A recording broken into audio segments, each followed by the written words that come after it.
So, ladies and gentlemen, I'd like to talk about the Armistice Day yesterday and the protests and the church.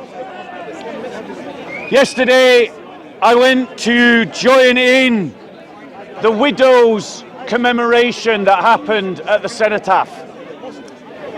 The widows' commemoration is something that I don't think gets enough coverage, and it doesn't get enough support. Widows who have lost husbands, lost their life partners, are there to commemorate the fact that their loved ones have died on active service. And whilst there was a small crowd there weren't that many people.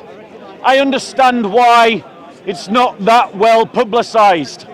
And so that's why I want to publicise it, about the Widows' Memorial that happens at the cenotaph after the main event at 11 o'clock in the afternoon. Seeing those widows there was quite a moving experience. And those people that went down to the cenotaph, who then walked off, I want to encourage you next year to make sure that you're back at the cenotaph for the Widows' Memorial at the cenotaph. What we're seeing right now around the question of the Armistice Day and the Hamas marchers is a clash of two religious worldviews. On the one hand, we have civil nationalism. On the other, we have the Islamist ideology. And these two worldviews are coming into conflict in the UK today as we see it portrayed in the media. Civic religion has been on full display this weekend.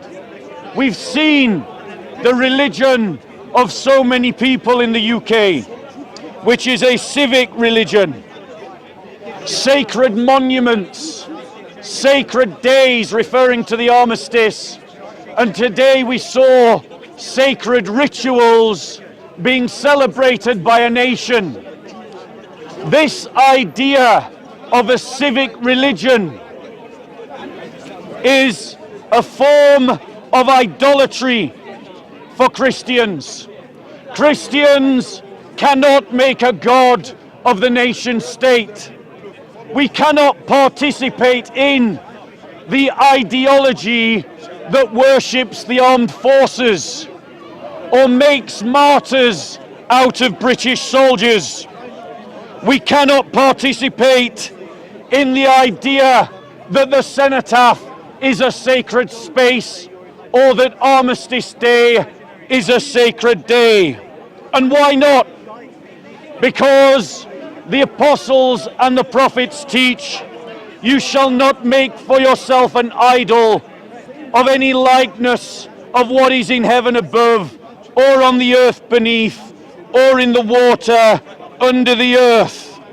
We're told in Exodus 20:23, you shall not make other gods beside me, gods of silver or gods of gold. You shall not make for yourselves. We read in Daniel 3:12, there are certain Jews whom you have appointed over the administration of the providence of Babylon, namely Shadrach, Meshach, and Abednego. These men, O king, have disregarded you. They do not serve your gods or worship the golden image that you have set up. Daniel refused to participate in the ideology of the nationalism of his day. We read in 1 Corinthians 10:7, do not be idolaters, as some of them were, as it is written, the people sat down to eat and drink and stood up to play. Or in 1 Corinthians 10:14, therefore, my beloved, flee from idolatry. Or 2 Corinthians 6:16, or what agreement has the temple of God with idols? For we are the temple of the living God, just as God said, I will dwell in them and walk amongst them, and I will be their God, and they shall be my people. As Christians, we cannot participate in the idolatry of nationalism. And Armistice Day is a civic religion. It is another God. It is another religion that takes precedence over our Lord Jesus Christ. It takes precedence over the worship of Yahweh. And so as Christians, we must be committed to the idea of church over nation, of the kingdom of God over the state. All of those people who marched to defend Armistice Day, they marched because that is the God of their heart. But as Christians, we can only mobilize to defend the gospel, God's holy church that is his bride, and our brothers and sisters around the world. The way in which a Christian can participate in Armistice Day celebrations is not as a celebration of nationalism, not as a celebration of pride in the nation or in its army, but only as the Bible allows us, which is to honor our mothers and fathers. And that includes our grandparents and our great-grandparents who made sacrifices so that we can enjoy liberties that we are now seeing abused in our own country, now seeing abused in the nation state. We see, ladies and gentlemen, in the 3 attacks upon the cenotaph at Rochdale. Let me finish this point and then I'll take a question. Let me finish this point and then I'll take a question. We see in the United Kingdom today, with the 3 attacks that we saw upon the cenotaph in Rochdale, upon the cancellation of commemorations of the wars in Bradford, of the harassment and abuse of poppy sellers in King's Cross Station, in Victoria Station, in the attacks upon those wearing poppies in the streets of Victoria and other places in London, upon the harassment of ministers of state going about their business, the very crumblings of the social fabric of the United Kingdom. And we are seeing that social fabric erode because the British people have lost confidence in themselves.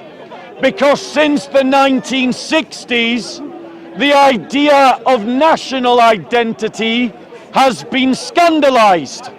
And society since the 1960s has tried to build itself around the idea of the individual. Are there any questions or comments before I move on to my next point? Okay, ladies and gentlemen, we look at our leaders and their incompetence and we despair. Why are they incompetent? It is because the British middle class and the British elites have no comprehension of the threat that is posed existentially to the United Kingdom by Islamist ideology, which has been imported by mass, unfiltered immigration. Ladies and gentlemen, the elites of the British society live by an ideology of individualism. So there are good and bad citizens, and they think that that is how everyone else in the country thinks. But they don't understand that through unfiltered immigration, they've imported a population that has allegiance to a wider cause. They have internationalized the politics of the United Kingdom, and they don't understand that the Islamists are working hard amongst the wider Muslim community to get their grip over that community to form a bloc that they are using to bring about Islamization. They cannot see it because they think only in terms of individualism. Good citizens and bad citizens.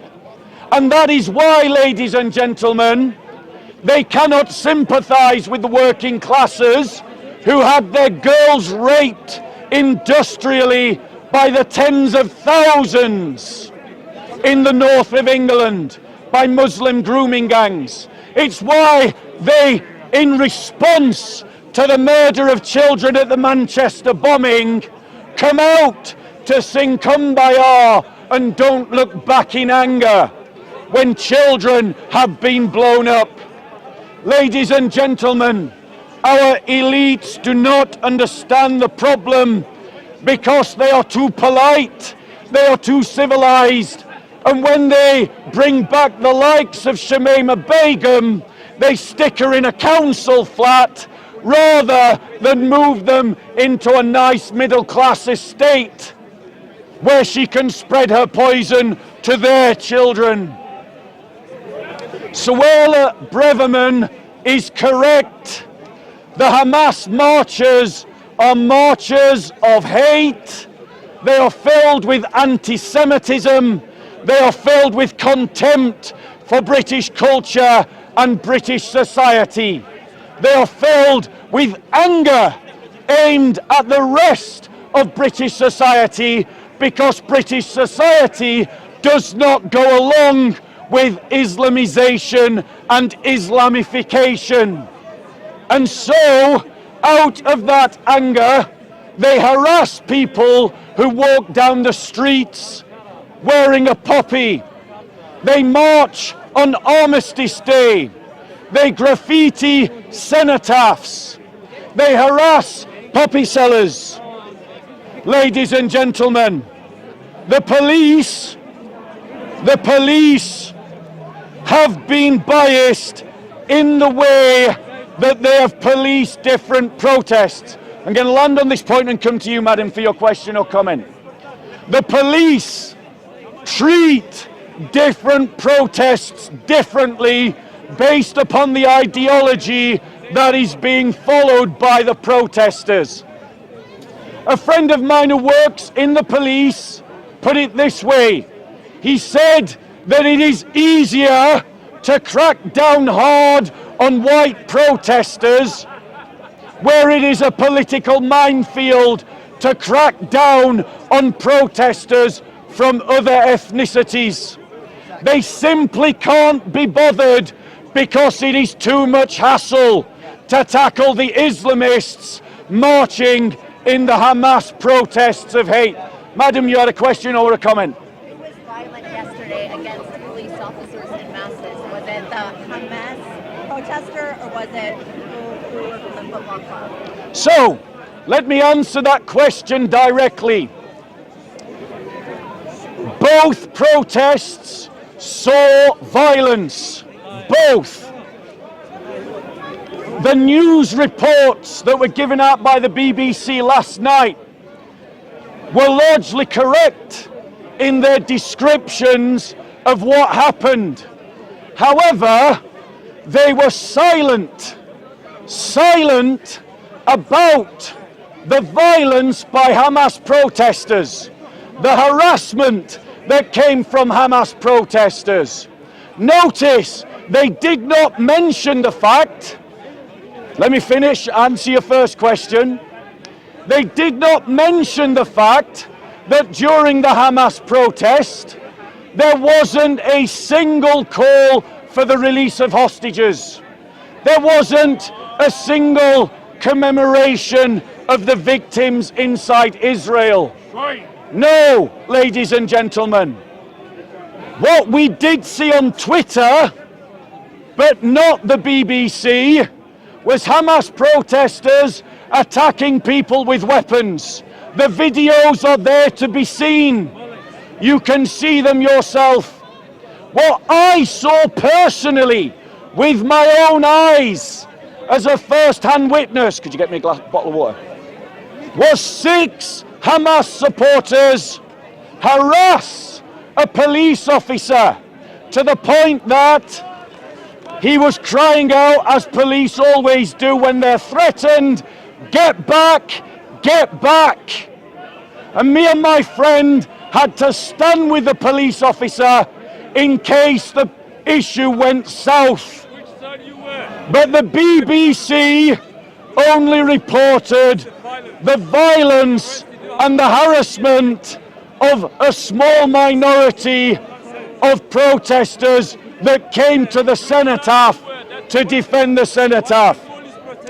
Any questions or comments? Go on, madam. This is my first time to the UK and I'm here trying to understand who killed Princess Diana.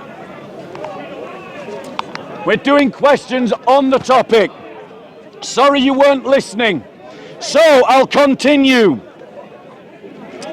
What we see in the UK is a need for civic renewal, because the idea of a civic identity has been neglected now for decades in this country because of the idea of individualism.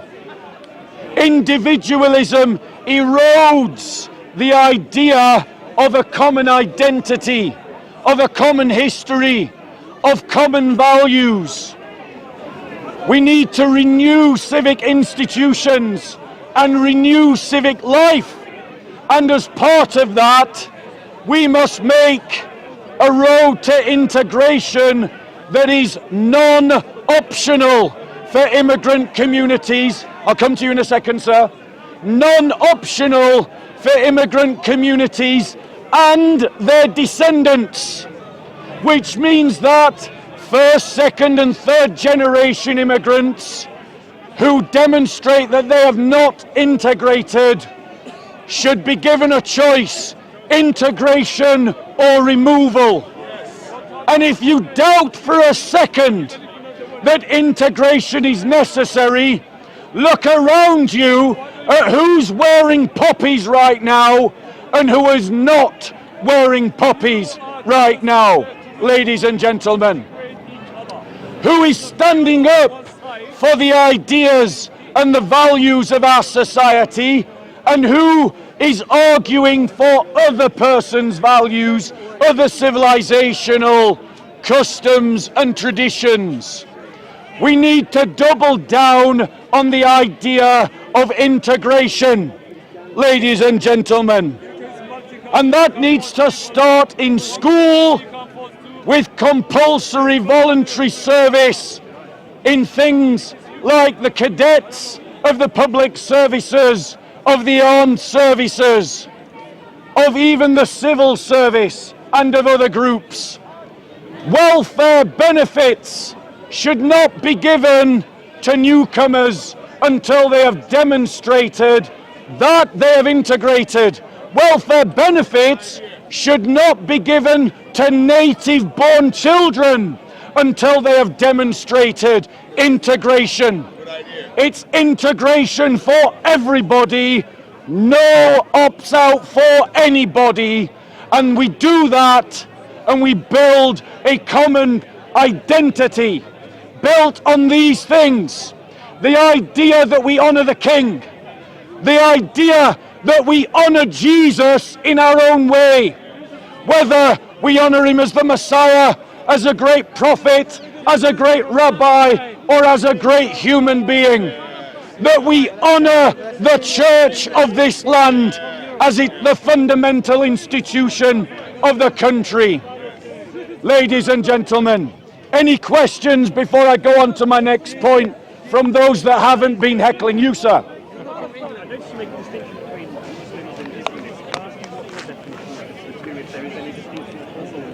Yes, okay. So what's my definition of a Muslim? A Muslim is one who submits to Allah. What is my definition of an Islamist?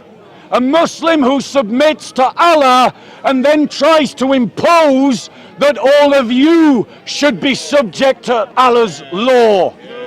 That's the difference between an Islamist and a Muslim.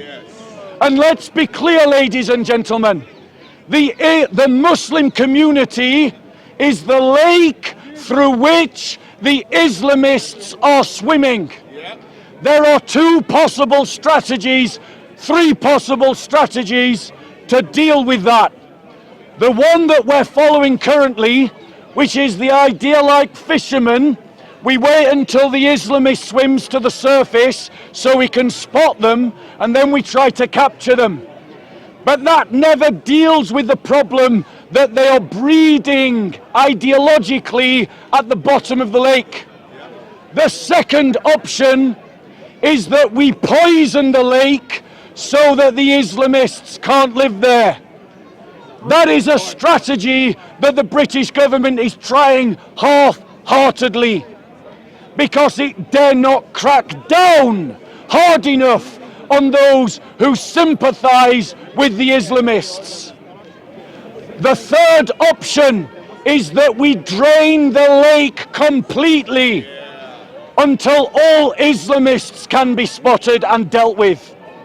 Those are our choices. The state's strategy is not working, so it's time to try one of the other two strategies. We poison the lake so that the Islamists are forced somewhere else, or we drain the lake so that we can find every Islamist and deal with them. Any questions or comments before I go on to my next point? Questions or comments?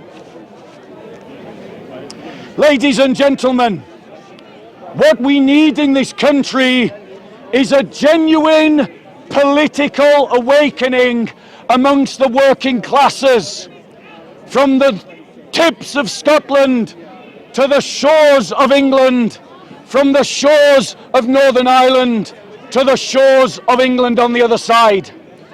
The working classes believe the lie of their lazy, ignorant grandparents who said that you don't talk about politics, you don't talk about religion, and you don't talk about football.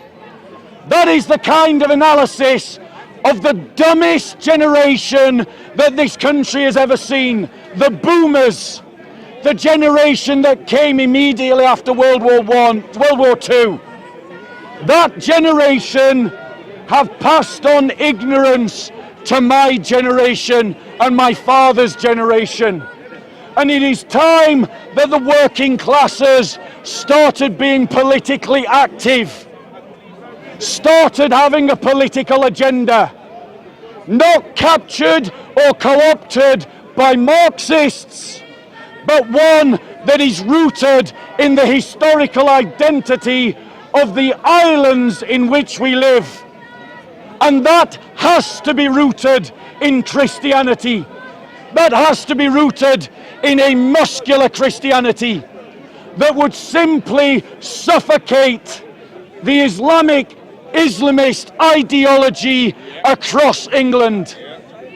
It would act to suppress Islamists wherever they voiced or tried to advance the process of Islamization. No more Sharia compliant banking. No more adans with loud minaret calls from megaphones. No more halal meat. No more Sharia courts. No more zakat that goes to other countries and can only be spent on Muslims. We need to have one rule of law for every citizen, everywhere, all together, ladies and gentlemen. And that, I will come to you, sir, and that has to be rooted in a revival of Christianity. Because let me say to you English nationalists, he's first, you cannot defend England if you deny the very roots of England. King Alfred the Great fought a religious war against pagan Vikings, and it was that war that gave birth to England. There is no England without Christ. There is no England without the commitment of the English to Christ. Ladies and gentlemen, you wanted to ask a question, sir. Sorry, you wanted to ask a question. You said rooted in Christianity. Can it not also be rooted in secularism or separation from church and state, secularism, or in France, what they call laicite? Yep. Yeah, can it not be rooted in that? Right. Like the United States and France does it as So, well. ladies and gentlemen, the brother wants to offer an alternative to my thesis, and I welcome it. It was an intelligently put point, which is something that rarely happens at Speaker's Corner, so I really do appreciate it. But let's be clear, everywhere that secularism has been used to try and fight Islamization, it has failed. In 1950s, the Christians of Nigeria tried to use secularism to hold back Islamization. They put all their chips on maintaining a secular Nigerian state. It has failed. In France, they are putting all their chips on trying to use secularism to prevent Islamization. It is failing in France. It is failing in America. Go and look at the Parisian suburbs where women have disappeared from the street. Go and look at Dearborn in Michigan, USA, where Islamists are harassing those who argue against Islam. Go and look about what is happening in London, where Jewish houses are being bombed with paint, and Muslims are attacking churches in East London and trying to kill evangelists in Speaker's Corner, as they did with Hatun Tash, ladies and gentlemen. And notice how easily Muslims are willing to lie, despite the fact that video evidence captures it all. Any other questions or comments before I move on to my next point? Yeah, can you move to the next point, please? No, you're harassing. Anyone else? I'm not harassing. Going once? Because you're not talking, tell the truth. You're talking rubbish. That's why. Can you define integration? So, what do I mean by integration? Tell me one chair. The problem, ladies and gentlemen, is that we've invited the world to come to the United Kingdom, but we've not offered them anything to believe in, anything to belong to. And that was because of the sins of our grandparents, who, when the Windrush generation came to the UK, put up signs saying blacks and Irish not welcome. Something that we should rightly repent of. But the Caribbeans, because they were Christian, have integrated into the United Kingdom, because their Christianity gave them similar values and similar beliefs. Ladies and gentlemen, integration looks like this. You say that the United Kingdom has common doctrines and the United Kingdom has common values. And the world, insofar as we need immigrants, is welcome to come and settle here. But if you make that choice, you adopt our way of life, our values, our traditions, our customs, our rule of law, our political systems. Yeah, but you tell And me those that how many refuse, Tell me. those that refuse are given a chance, but if they persist in their refusal to integrate, they are removed. And that will mean that we will deport a whole lot of Islamists in our country because they will refuse to integrate. You don't like Islam, Ladies and gentlemen. No! Go on, madam.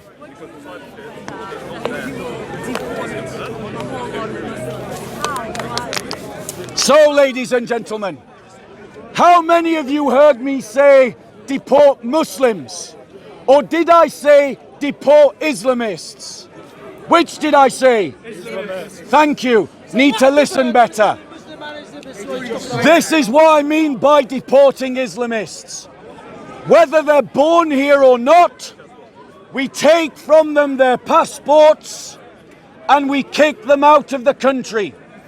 They're given a certain amount of time to leave, and if they don't leave, they are stuck on a jet or a boat, and they are forced to leave.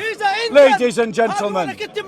Go on, sir. You have no power to control your country. I've already answered that question. People control your country. Let me just go on to another point, I'll come back to you. Foreign people, they manage this country. No, I'll make one more point, I'll come back to you. So, ladies and gentlemen, what does it look like to see a working class revival in England? It means that the working classes separate themselves from the Labour Party. It was Tony Blair who brought about unfiltered and unmitigated immigration. It is the Labour Party that has defended it. It was the Labour Party who was silent when children were being raped in the north of England because they didn't want to create communal tensions. It is the Labour Party that went on marches with Islamists yesterday. And it is the Labour Party that has been penetrated by those who are sympathetic to the Islamist agenda, which is why we have seen so many Labour politicians resign, because Keir Starmer wasn't going to call for a ceasefire that would benefit Hamas. The working classes must separate themselves from the Labour Party. They must find other parties to rally behind, and they must create a political network separate from the trade unions, who also marched with Hamas yesterday. I call upon you, if you hold a trade union card of one of the three big trade unions who marched with Hamas yesterday, cancel your subs, tear up your card and form Christian working man's unions. It's not about giving up the fight for workers' rights. It's about separating that fight from Marxists and communists and Islamist apologists, like the kind that share stages with Hamas and call them friends. Sister, you had a point or a question? Again, about you saying about supporting Islamists. Sorry for the mistake. Why support them and not help them integrate? And what about the rest that would stay here? Wouldn't that demotivate them from trying to integrate into this culture? Okay, so she asks an intelligent question and I appreciate it. Ladies and gentlemen, Islamists have made their bed and they should lie in it. We should have a process of integration. And I am not saying that every Islamist will not integrate. But there will be a greater part of them that will not. And that greater part that will not should be deported. Britain does not need Islamists. The Islamist scum need Britain. Our society will be better off without Islamists in it. Ladies and gentlemen, integration should be for everyone, not the patronizing white middle class racism of low expectation that says that because you're a Muslim from Pakistan, you can't be held to the same standards of white working class people. Or white or black. That is the Not only kind of Muslims. racism that is being propagated by the upper middle classes. You are very The racist racism people. of low expectation. English people, very racist people. English people, very You are racist. English. You are English. Do you think that we are Polish. better You are with people Polish. like him in our country racist, or out of whatever. our country? Ladies and gentlemen, We're still racist. can I make another point? We're still racist, guys. He calls me a We're racist, still racist, guys. but he Whatever we forgets. give you, you're still He racist. forgets Damn, this guy, that as he a is Christian, racist too. I unite with my brothers and sisters in the Holy Catholic Church from every ethnicity, people and tongue. Whatever we will give you, I you're speak still up for racist. persecuted Christians, regardless of their ethnicity, who are suffering at the hands of Islamists that the politically correct class want to ignore. Ladies and gentlemen, any other questions or comments before I make my final point? So my final point, ladies and gentlemen, is to touch upon the media's coverage of what's happening in our politics today. I went to the protest yesterday so that I could be a witness. And I saw with my own eyes what happened. And then I went and watched the news reports to see how the media reported it. The Guardian lied through their back teeth. Sky News lied through its back teeth. But the BBC, insofar as what it said, told the truth. It called the counter-protest counter-protesters with elements of the far right. It said that some people came spoiling for a fight. All of those statements, as an eyewitness, I can say were true statements. But the BBC did not call the Hamas march a peace march with Islamist elements. It did not say that there were Islamists spoiling for a fight, and it did not point out to you that the Islamists attacked people on Victoria Street, harassed the police on Victoria Street, harassed poppy collectors in Victoria Station, and it did not draw attention to the fact that that peace march had no Israeli flags and made no calls for the release of Israeli hostages. The media shepherds us to think in a certain way.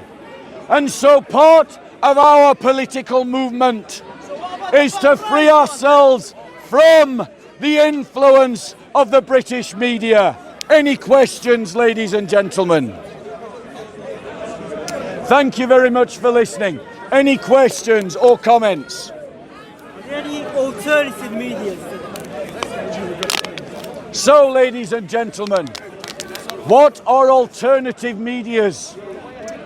Christian Concern is an alternative media outlet. There's a number of political Christian organisations that give commentary on the news. GB News is an alternative media outlet.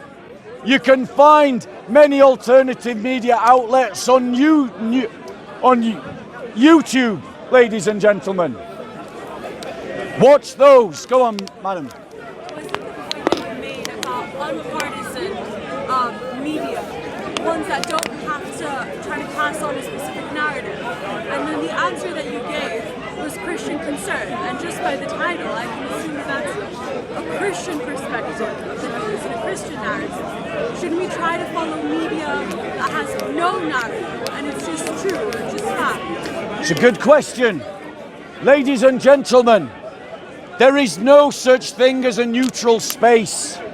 Every narrative that is spoken and told comes from a certain set of values and beliefs.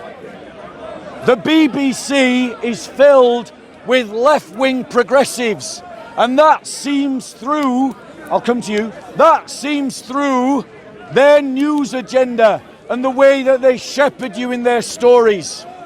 What you should do is watch a wide variety of news to get news from multiple different perspectives. And the one that I would argue that you need to hear the most is the Christian perspective, because it is highlighting stories and angles that you will not hear about otherwise. For instance, one example, and then I'll come to you, sir. How many of you know about the fact that the British courts have ordered the execution of an Italian national inside the NHS? How many of you have heard about that? The poor child is being killed this week at the hands of doctors, at the command of a British court, even though she is an Italian citizen, even though there are people willing to pay for her flights to Italy, even though there are Italian hospitals willing to treat her. But you didn't hear about it because it doesn't fit the progressive agenda. You, sir. Yes, I just had a question. You said BBC is full of left-wing progressives. Can I remind you, the chairman of BBC was appointed by Boris Johnson after he secured £800,000 from the Prime Minister that time. Laura Kunsborg, the political editor of BBC, has got massive pro-Tory views. I hear your point, sir. What's your question? 2019 election, they had a terrible coverage of Jeremy Corbyn as a Labour Party. Can I ask you, based on what evidence do you think BBC is full of left-wing progressives, given the fact that the chairman of BBC was appointed by... Okay, so the question is, what's my evidence that the BBC has bias? Here's my evidence, and I don't deny that Boris Johnson appointed the leader of the BBC. I didn't make the claim that the leader of the BBC was a progressive. I said that its staff is filled with progressives. So what's my evidence? Here's my evidence. The BBC spotlighted the actions of a minority of the counter-protesters yesterday, but it didn't draw attention to the violence of Hamas Palestinian protesters. The BBC, who remembers the Mohammedan cartoons from Denmark? The BBC refused to broadcast those cartoons, but it broadcast the Jerry Springer opera, which is blasphemous to Christians. The BBC puts out puff piece after puff piece after puff piece, pushing the lie of the Abrahamic religions. That's not even a Christian belief. That's an Islamic belief pushed by our politicians.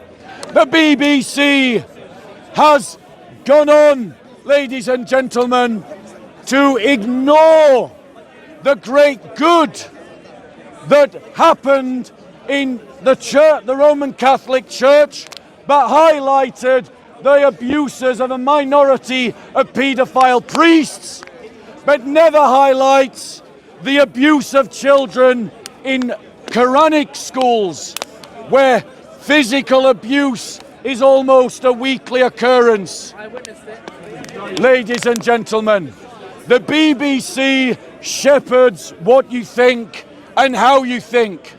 Any other questions or comments, ladies and gentlemen? I'm assuming on topic. Obviously. In your opinion, best mainstream news channel? I don't think there is a best. I would have said GB News until they sacked Calvin Robinson. But there isn't a best, so just go for an eclectic news coverage. Any other questions before? Any other questions about Christianity? Our faith, our beliefs, our traditions, our customs, our history? Any question at all on the Christian faith? Going once? Go on. So was Jesus Christ, I haven't written Jesus Christ dying on the cross was human sacrifice? Can you debunk that for me? So, the question is, was Jesus Christ, when he died on the cross, a human sacrifice? No. And why not? When the Romans and the Jews had Jesus Christ executed, they were not sacrificing him to a god. Jesus Christ died and gave himself as a sacrifice for our all, in the same way, ladies and gentlemen, that a soldier in a platoon, when he sees a grenade going to kill his troop, throws himself on the grenade and sacrifices himself to save others. That is not human sacrifice in the religious sense, but that is the way in which Christ sacrificed himself for us. That is what Christians believe. The Muslims in the park lie, ladies and gentlemen. Any other questions? Going once? Wait. Going twice? Any other questions about any aspect of Christianity? If one was curious in finding out about Christianity, the Bible's a big book. Where would you recommend starting? Ladies and gentlemen, if you want to learn about Christianity, don't listen to anyone but a learned Christian. That's the best way to learn about Christianity. And if you want to start reading the Bible, start by reading a gospel. Then when you've read a gospel, read a psalm. And then when you've read a psalm, read an epistle. And then when you've read an epistle, read another psalm. And then when you've read a psalm, read a book from the law of Moses. And then when you've read the book of Moses, read another psalm. Then read one of the books of the prophets. Then read another psalm. Then go back to another gospel and repeat. Any other questions about any aspect of the Christian faith? Go on. There's an argument that Can't hear you. the God of the Bible is considered to be an anti-abortion God, but yet he killed the firstborn of Egypt during the 10 plagues. How do you reconcile this? So, ladies and gentlemen, if God teaches us to be anti-abortion, and I say to you who are on the political right, that if you're against mass immigration, but you support abortion, you're essentially undoing your own argument. We kill in this country 250,000 children through abortion every year. If we kill that many of our own population, of course we have to import a replacement, because that's how economy works. So if you are against mass immigration but pro-abortion, you're stupid and you haven't joined up the dots, ladies and gentlemen. If you want to strengthen the argument against mass immigration, you have to end the mass murder of abortion. But how, as a Christian, do I reconcile that stance with the fact that God allowed the firstborn of Israel to be killed? God brought judgment on Egypt and allowed their firstborn to be killed as a judgment for their many blasphemies and for their many injustices that they had inflicted on Israel, including the murder of male children, including the murder of the children of Israel. The gods of Egypt required human sacrifice. God punished the gods of Egypt through his judgment on Egyptian society.